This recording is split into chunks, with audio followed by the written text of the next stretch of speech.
The most valuable thing you can do right now in 2026 is a premium personal brand. Not just any brand, one that can actually survive and keep winning once AI is everywhere. If you run a business, this should be priority number one. It's going to give you an advantage that's almost impossible to compete with later. So here is the real question everyone's asking right now. How do I know if what I'm building is a real, durable personal brand? Or just a following that's going to fall apart once AI changed everything? The answer comes down to 5 things. I've studied hundreds of the top personal brands across every niche out there. The ones everyone agrees are premium, and I keep seeing the exact same 5 patterns. They show up every time in the brands that last, and they are missing every time in the ones that fade out. So let's go through all 5. The 5 things that will decide whether your personal brand wins or gets buried in the AI era. Let's start with the first one, because honestly, it's the one that decides whether you even have a shot at the other 4. Unique one-of-one positioning. The people who keep winning and growing their influence are the ones who own a lane that's genuinely theirs. Here's why this matters so much right now. The more AI content floods every niche, the more everything starts to look the same. Copies of copies. If you've noticed people ripping off your posts word for word within hours of your publishing, that's not going away. It's going to get worse. That means just having good information isn't remote anymore. Anything you say can be cloned instantly. Generic advice becomes worthless the second you post it. The good news, there are 5 different ways to build a lane that's genuinely hard to copy. You don't need all 5, you just need one. Production quality, not just a nice thumbnail. The actual polish, the visuals, the whole experience of watching your content. This is hard to fake consistently, because it takes real taste and real consistency to pull off over and over. Original thinking. Your takes are consistently new, unexpected, and a little contrarian. You are the person who says the things nobody else is saying yet. If people know you as a source of fresh ideas, you will always cut through no matter how much AI noise is out there. Genuinely useful advice. This is a different from originality. Originality is I've never heard that before. Usefulness, I know exactly what to do now.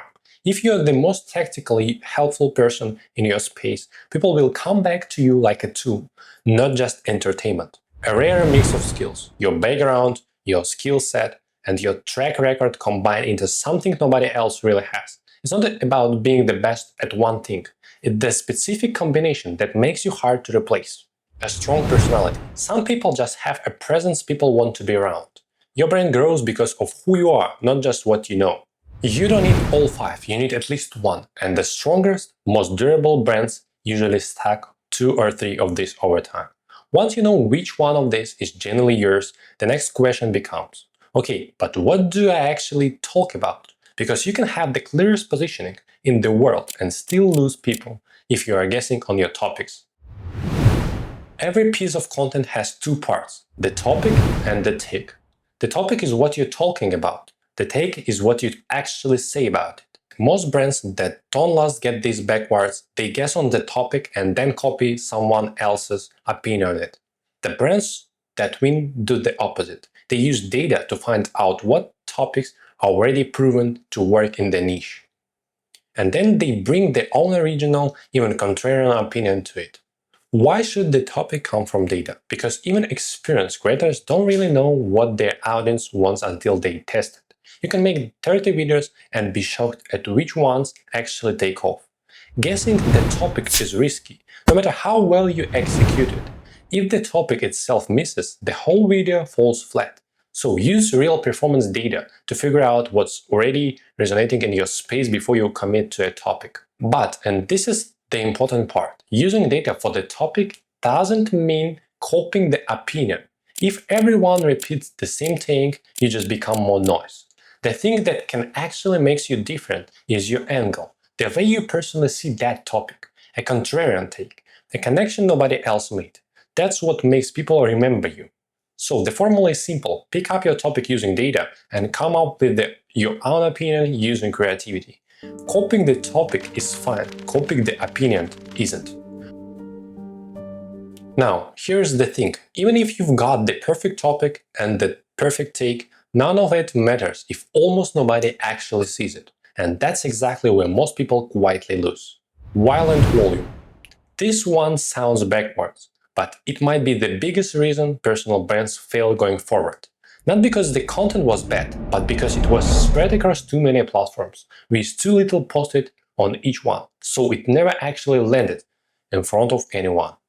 The typical advice is repurpose everything, be everywhere. TikTok, Instagram, LinkedIn, X, YouTube, all at once. That advice is a trap.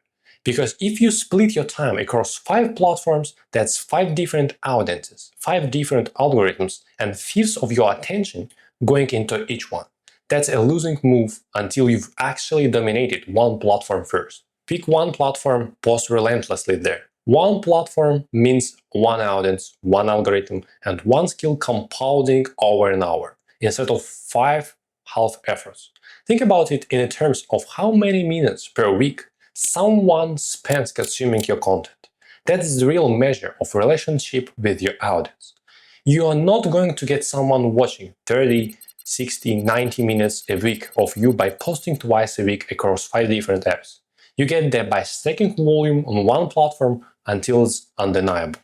So ask yourself 2 questions. Where do your actual viewers spend their time? And what kind of content do you generally enjoy making, so you don't burn out? Wherever those 2 answers overlap, that's your home platform. Go all in there. Only expand once you've actually won that lane. The quality bar. You might be thinking, wait, didn't you just say post as much as possible? Doesn't more content mean a lower quality? No, and this is exactly where most people get it wrong. It's not volume or quality, it's volume without dropping quality.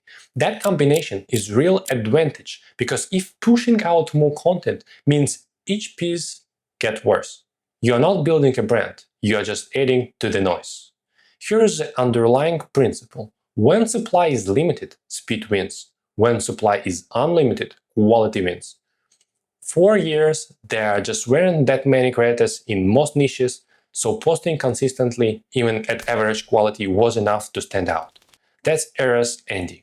AI is about to make content supply basically infinite. In a world flooded with infinite content, quality is the only thing that can actually cut through. A simple gut check. Before you publish anything, ask yourself, is this genuinely the best I could do with the time and skill I have right now?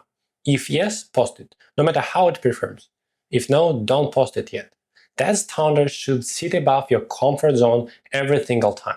Because if your goal is to make the best piece of content ever made on that topic, even missing that bar will land you above average. So now you've got a lane, a topic and take formula, real volume, and a quality bar you don't drop below. That's 4 pieces. But none of that stay fixed, and that's exactly why the last piece matters most. Fast adaptation. The tools, the platforms, and the algorithms are not going to sit still. They are going to keep changing, fast. Which means you have to keep learning and upgrading just as fast, or you will fall behind without even noticing. This is the piece that ties everything else together. Positioning, data-driven creativity, volume, quality, none of that stay fixed. What worked 6 months ago on one platform might already be outdated today. New AI tools are going to keep changing what's even possible to produce. New platforms are going to keep opening up new lanes to dominate. The people who stay on top aren't necessarily the most talented. They are the ones who stay flexible, the ones who are willing to relearn, retool, and adjust their approach as things shift under them. The moment you get comfortable with "this is how I do things" is usually the moment someone more adaptable starts to pass you. So build the habit now. Keep testing new tools, keep watching what's changing on your platform, and don't get attached to any one method just because it worked before. Adaptation isn't a one-time skill, it's a consistent one. So that's it. 5 things that separate a personal brand that survives the AI era from one that quietly fades out. Unique positioning, data-driven creativity, violent volume, the quality bar, and fast adaptation. You don't need to be perfect at all 5 overnight. But if you are missing more than 1 or 2 of this, that's exactly where to focus next.